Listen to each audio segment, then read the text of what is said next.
أحب أكلمكم عن حاجة أنا أعتقد أنها تاريخية بمعنى الكلمة.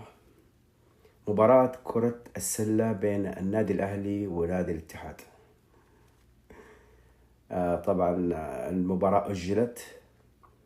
طبعا واضح ما يبغى لها أي كلام أنه نادي العلا سلبت منه البطولة بسبب أعتقد أنه رئيس الاتحاد السعودي اللي هو لاعب سابق في نادي الاتحاد، ولاعب سابق مو مرة بعيد، لا لاعب سابق قريب يعني في السنوات اللي فاتت، هو رئيس الاتحاد.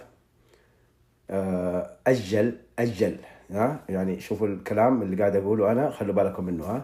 أجل المباراة.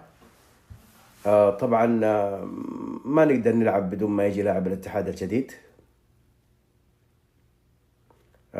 فطبعا وصل أعتقد يا في نفس اليوم يا قبلها بيوم، وبعد كده أقيمت المباراة. والله العظيم لو حواري ما يصير الكلام هذا، لو أحياء مش يا وزارة الرياضة. الموضوع مو لعب. الاتحاد السعودي لكرة السلة يجب أن يحاسب. نادي العلا سلبت منه البطولة، وأصبحت العدالة غير موجودة في كرة السلة السعودية. الآن تحقيق ويبان، يظهر على الملأ نتائج التحقيق. الشفافية مطلوبة في المواضيع اللي زي هذه. شفتوا كيف نحن الآن متجهين على 2030 بسرعة الصاروخ بقيادة الملهم، وأنا أفتخر إني أقول الملهم الأمير محمد بن سلمان ولي العهد. كل شيء في البلد ماشي صح، لا تخرب المنظومة عشان ميول. الآن الموضوع أصبح ميول، يجب أن كل واحد يقف عند حده.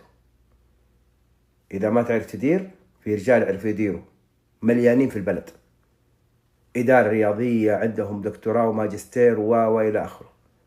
إذا تعرف تدير. أنت طبيب ممكن تروح المستشفى، والله العظيم، وأعرف شخصيا، ويعني رجل ممتاز، ولكن اللي سويته غير مقبول تماما. جمهور نادي لا ما يجي في المدرج كامل، جمهور كبير، جمهور أهلي، جمهور